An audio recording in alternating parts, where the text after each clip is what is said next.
Welcome back to some new Malicious Compliance Stories, where people comply to the letter, but not the spirit of a request. I hope you had a great day.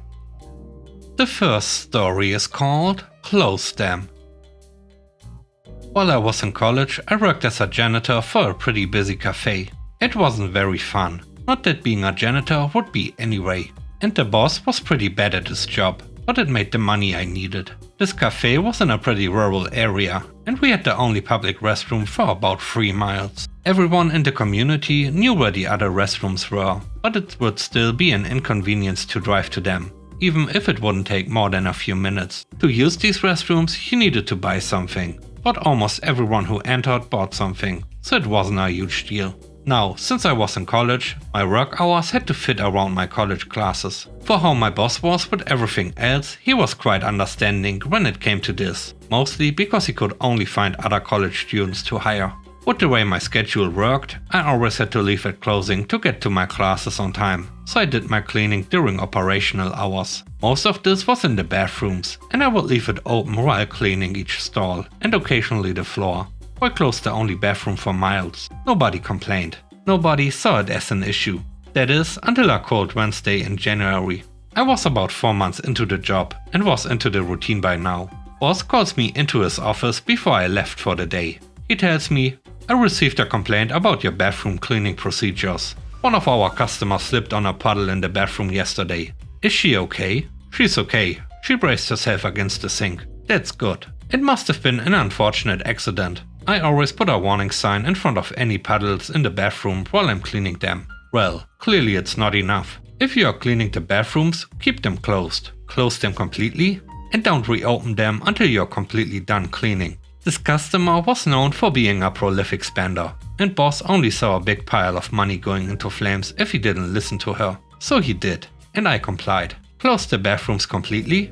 Okay then. The next day I enter the cafe, a few hours after opening due to classes, and start with the bathrooms. They weren't too dirty, but I thought they, well, needed a very deep clean. So deep of a clean that it would take me the rest of the day to clean it up, as opposed to about an hour or two.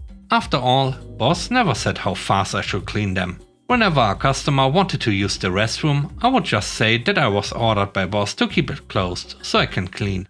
And after an hour, I made a closed sign for both bathrooms with some small text on the bottom saying, "On orders of the boss." Needless to say, things went south. Over the day, numerous people complained to boss about the closed bathrooms. Boss said he had no choice. It was for safety. Those people, knowing full well I gave adequate signage to any slippery areas, were, understandably, very confused and very angry. Luckily, the other public bathrooms were only a short drive away, but it was still a decent inconvenience for some.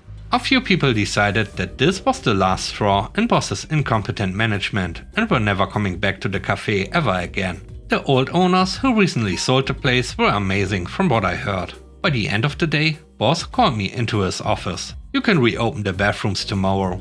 While the business didn't completely crumble, boss lost some very loyal customers that day, and his reputation took a tumble.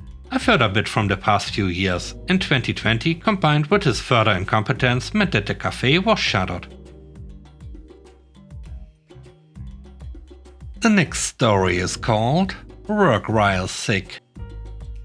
Earlier this year I was doing bar work at a small local pub after college. Over the weekend I'd been helping out at the scout group. For a combination of too much shouting through the woods and a rather stressful week of family arguments, I slowly and then pretty much completely lost my voice. Sunday evening came and I realized there was no way I'd come back for Monday. So I sent my boss a text and email to inform him that I wouldn't be at work tomorrow night and why. Monday comes and I get through college, sending him a reminder email and text before 10 AM as is policy. Around 7 PM, my shift started at 6:30. I received a call from an angry head chef asking my whereabouts. I had to pass the phone to my sister to talk for me. He then texted me, demanding that I come into work. I decided, you know what, I will, but customers won't be happy. So I went in and sorted the bar, and it wasn't long until problems started. The first couple of customers just wanted some pints pulled, so no need for me to really converse other than motioning at the amount due for payment.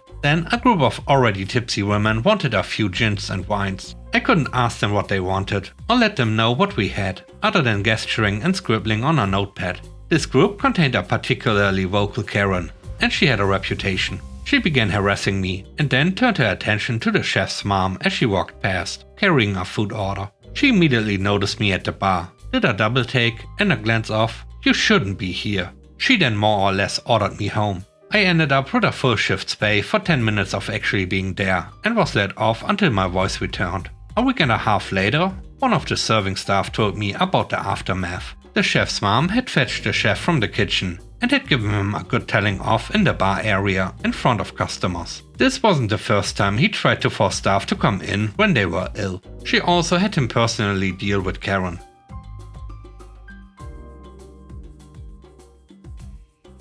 The last story is called Do the Dishes. When I was in my 20s, I worked with a man hauling hay. Tough job, hot, dirty, sweaty. I would usually meet him at his house before daylight, hook up the truck and trailer and then go to work.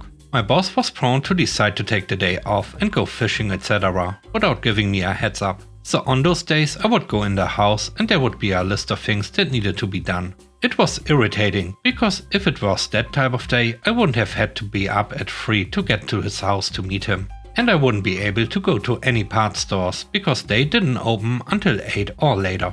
One particular morning, I get to his house. No boss.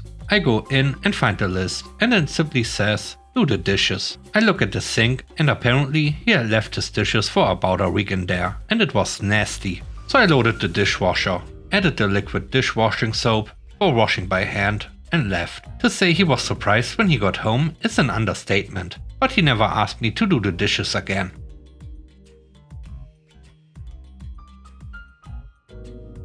Thanks for watching the video. I hope you enjoyed it. If you did, please don't forget to leave a like, comment and subscribe. And if you have time, watch another one of my videos. And now, I hope you have a great day. Stay safe. Bye bye.